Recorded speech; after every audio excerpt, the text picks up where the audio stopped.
Bonjour tout le Bonjour monde. les amis. Alors, on vous avait promis un troisième vidéo dans lequel on vous parlerait de notre pouvoir intérieur.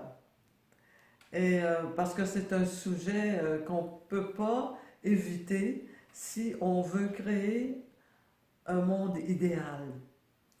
Parce que le monde idéal ne peut pas se créer avec le mental. Le monde idéal, à mon avis, et je pense bien que je peux parler de Caroline Je aussi, pense que oui. est créé par notre âme, notre pouvoir intérieur. Donc, euh, ce que j'aimerais vous dire à propos de ça, c'est que on n'a pas été, comme on n'a pas été éduqué à croire qu'on avait ce pouvoir à l'intérieur. Oui, dans la religion catholique, il nous parlait bien de l'âme, mais l'âme, c'était quelque chose de- j'ai jamais entendu, en tout cas, moi, j'ai jamais interprété dans ma vie que mon âme avait tout le pouvoir. Alors, mais là, je parle de l'âme, vous pouvez l'appeler autrement si vous voulez, l'esprit, mais c'est là où on a tout le pouvoir, pas juste un petit peu de pouvoir, tout le pouvoir. Mais pour être en contact avec ce pouvoir-là, consciemment, ben, ça demande qu'on croit qu'on a ce pouvoir-là. Mm. Si on ne croit pas qu'on a ce pouvoir-là, on ne peut pas faire appel à ce pouvoir-là. On va créer notre vie de toute façon, mais ça va être difficile, ça va être ardu, ça va être décevant, parce qu'on essaie de créer à partir du mental. Je vous donne un exemple au niveau de la santé, parce que c'est vraiment mon domaine. Si je suis malade ou si je suis blessé et que je force parce que je n'accepte pas que le corps prenne le temps qu'il lui faut pour se rétablir.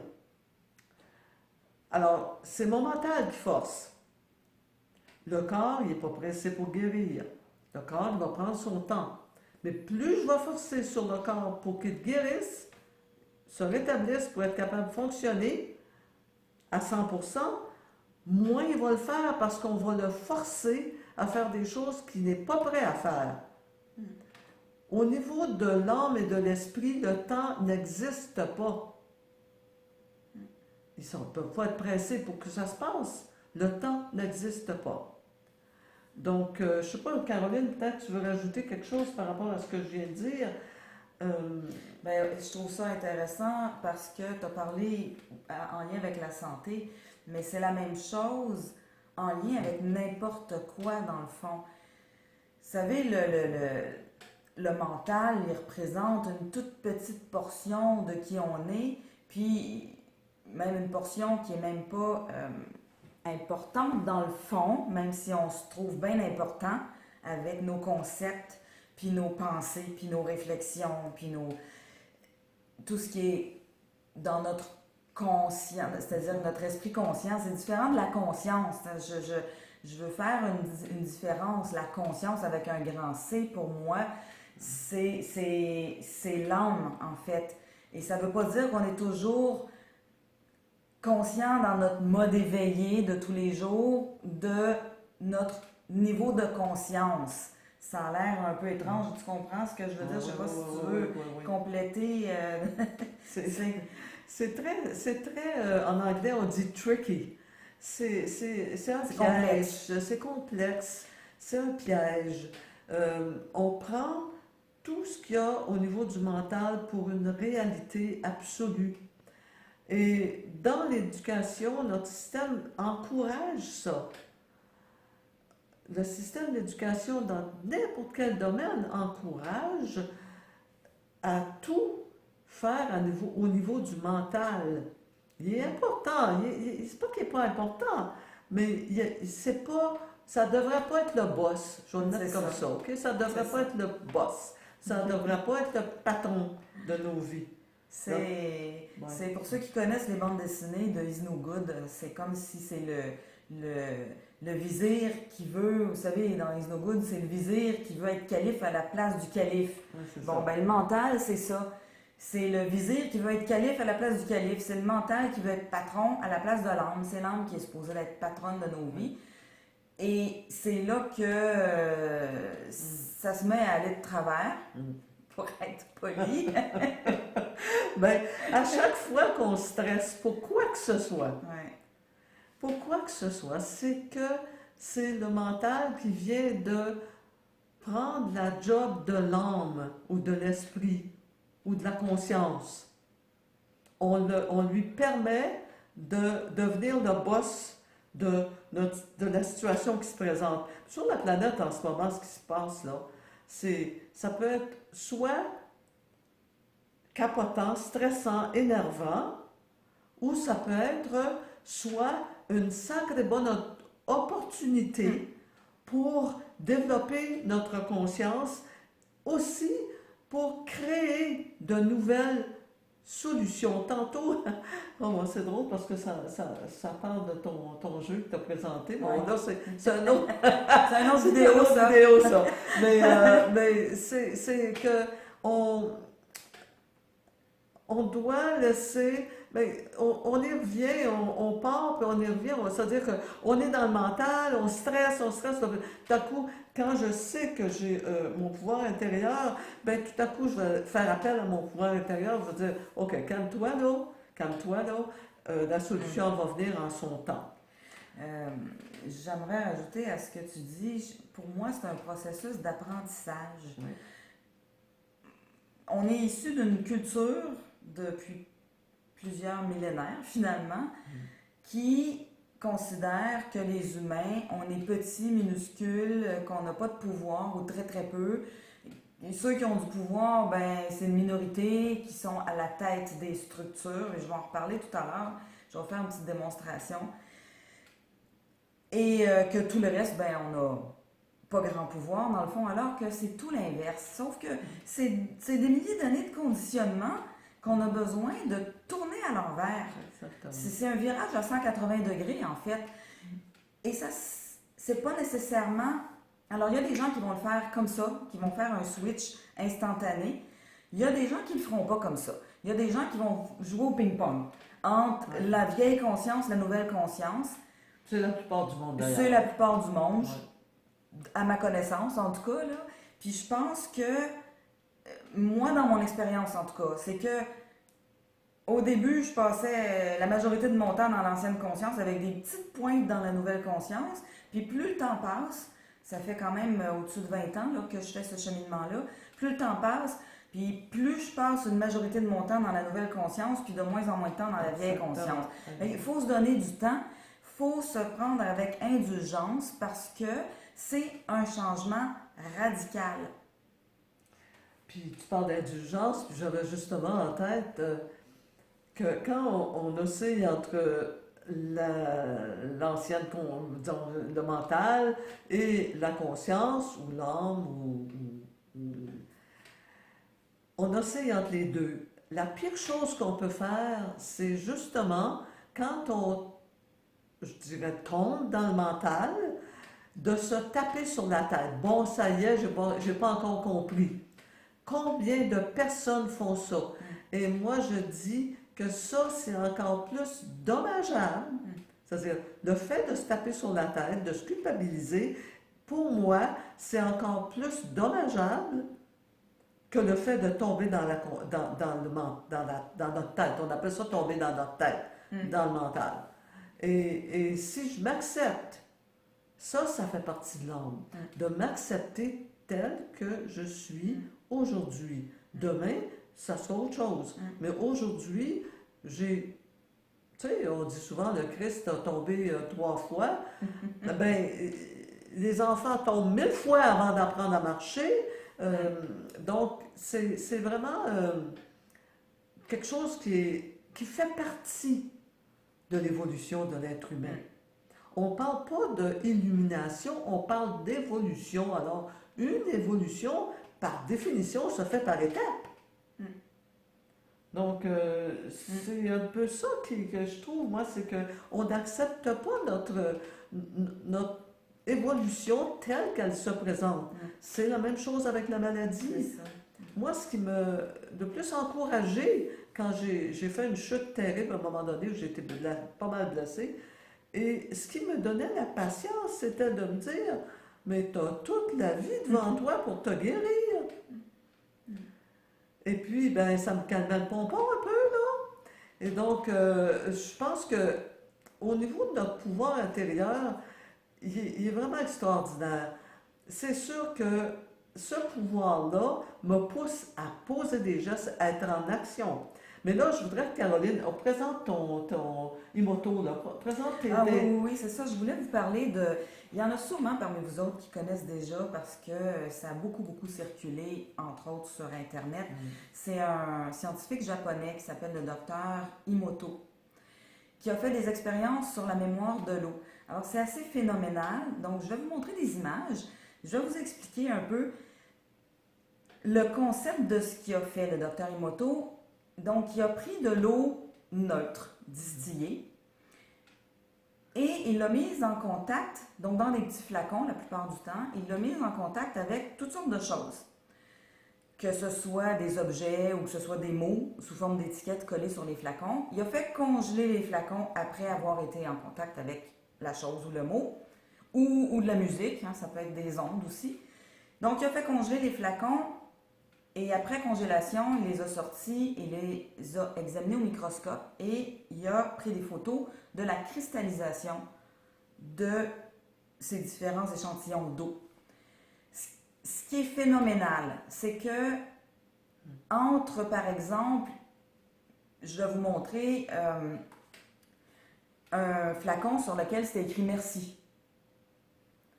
Puis la cristallisation, ça donne un cristal auquel on peut s'attendre un peu comme un flocon de neige, par exemple. Donc, c'est un beau cristal qui est très structuré, avec ses pointes, toutes pareilles.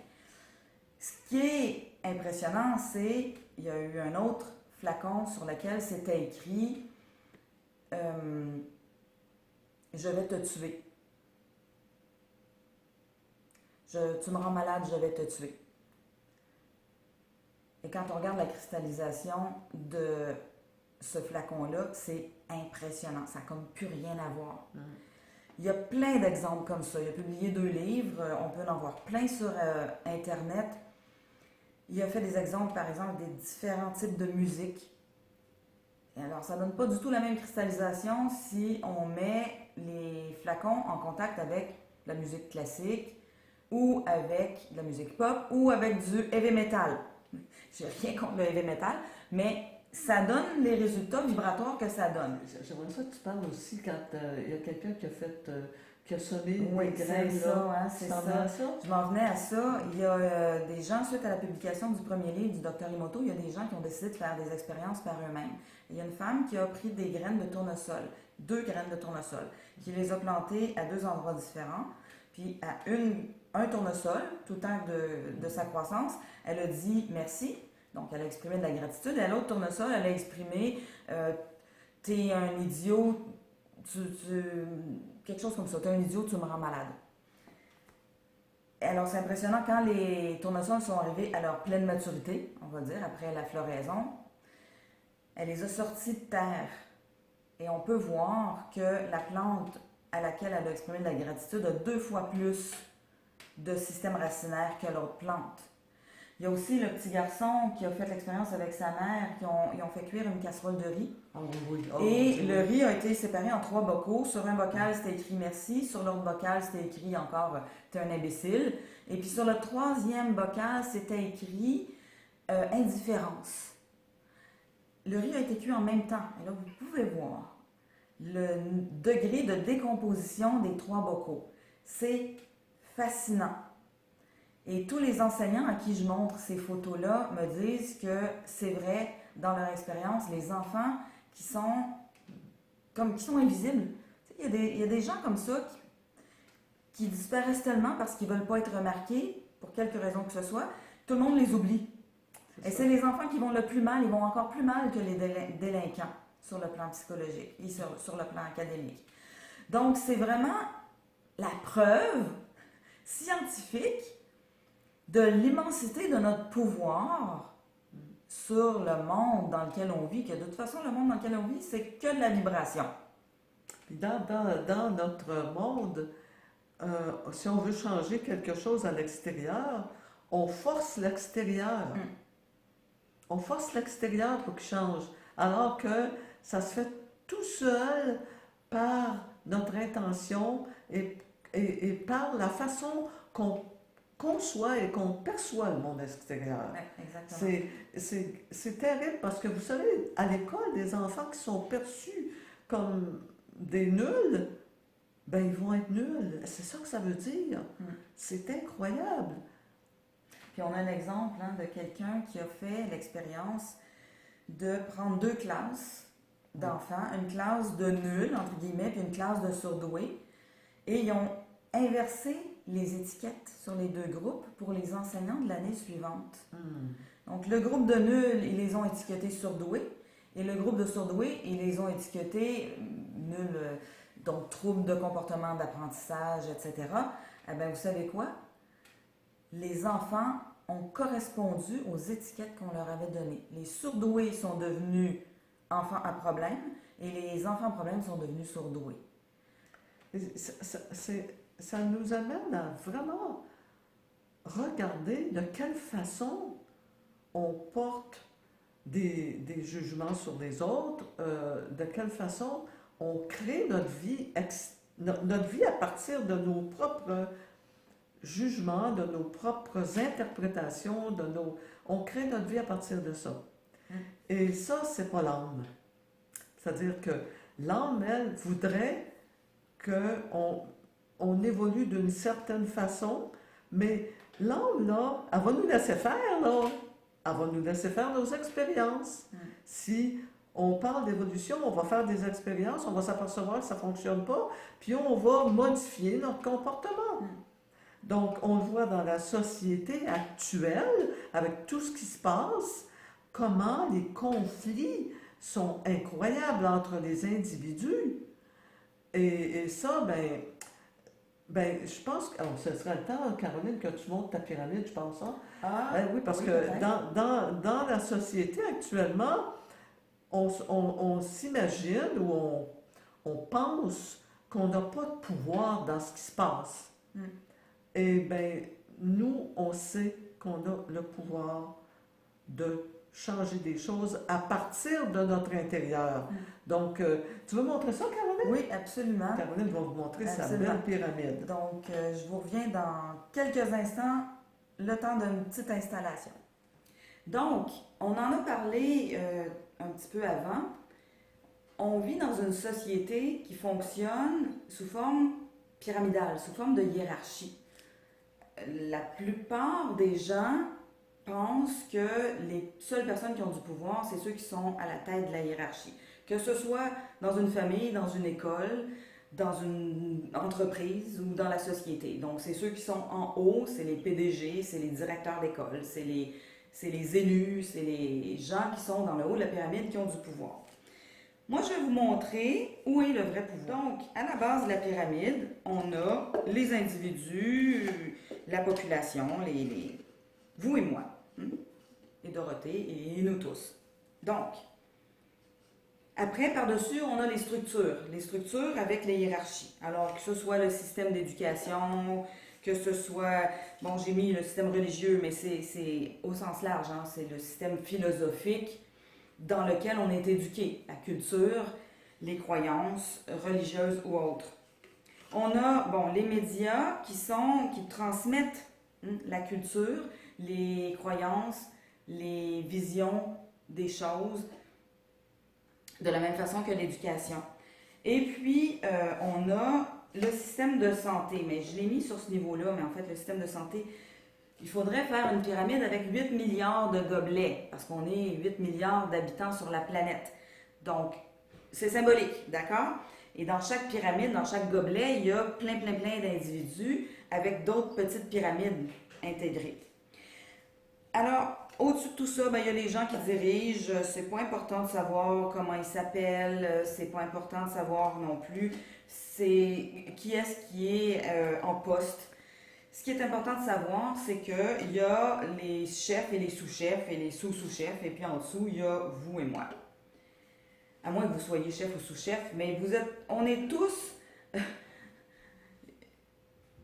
dans le bas d'une pyramide ou d'une autre, finalement. À part une toute petite minorité d'individus, presque tout le monde est en dessous de quelqu'un d'autre. Alors, dans cette pyramide, qui est-ce qui a du pouvoir? Est-ce que c'est machin ou truc qui est PDG ou qui est président ou qui est chef d'un organisme comme l'OMS ou peu importe, hein, là, je nomme ça comme ça là, parce qu'on entend souvent parler d'eux ces temps-ci, mais est-ce que c'est cette personne-là qui a le pouvoir sur la pyramide? Je sais pas, moi si je change un pour l'autre, si je change un président pour un autre, un premier ministre pour un autre, ça change pas grand-chose à ma pyramide.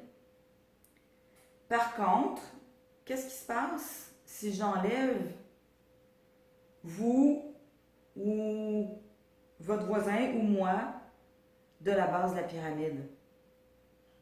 Êtes-vous prêts? Qu'est-ce qui se passe si la base de la pyramide, c'est la structure de la pyramide? Si la base disparaît, il n'y a plus rien qui tient. Je ne sais pas si vous voyez, mais c'est vous, moi, vos amis, vos proches, vos voisins. C'est nous qui avons le pouvoir. Et je ne vous ai pas parlé de vous battre contre la pyramide ou d'essayer de faire changer la pyramide.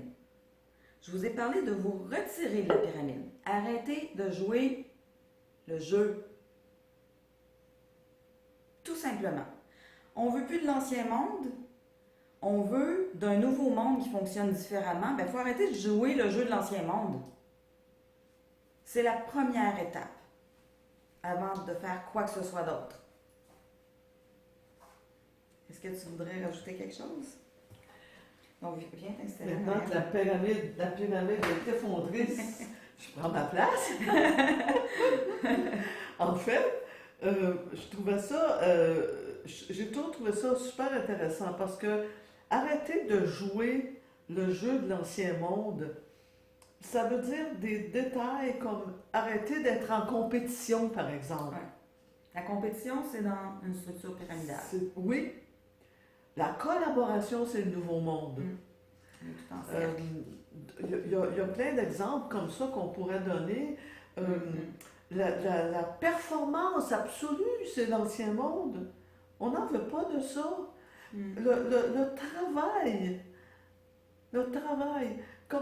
Combien de personnes actuellement, j'entendais un spécialiste de relations à l'argent qui s'appelle Peter Koenig, hier je le regardais sur une vidéo, qui disait qu'il y a probablement 80% de la population mondiale qui travaille.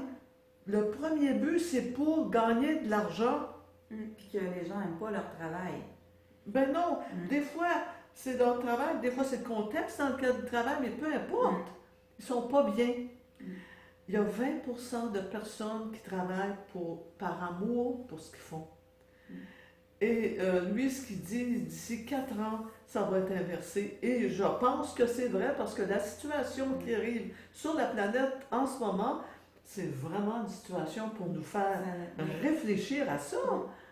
On veut travailler. Moi, depuis que je travaille, par amour, d'abord pour moi, ensuite par amour pour les autres, par amour pour moi parce que je fais un travail qui me passionne et j'ai du plaisir. Bien sûr que ça rapporte de l'argent, mais le but, je pourrais faire plein de choses autres qui rapportent de l'argent, mais ça ne m'intéresse plus de faire ça. C'est la passion de ce que je fais qui m'importe. Puis, ben oui, je pense que ben c'est moi pareil pour c'est toi. ça. Hein? C'est ça. Donc, je pense qu'on a fait le tour de ce qu'on voulait vous dire cette semaine. Hein? Oui. Alors, déjà, tu t'es emballé de penser que vous allez commencer à croire en votre pouvoir intérieur. Oui, ben moi aussi, parce que c'est vraiment la première étape. Puis je vous dirais que c'est quasiment la plus grosse, parce qu'à partir du moment où on prend conscience de ça, ben, tout le reste devient possible. Mm. Tout ce qui n'était pas possible avant devient possible. On ne sait toujours pas comment faire. Ça.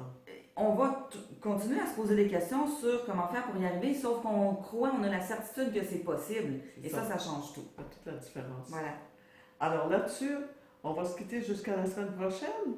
Alors je dis bonjour à tous les tout-puissants. Bonne semaine à tout le Bonne monde. semaine. Bye.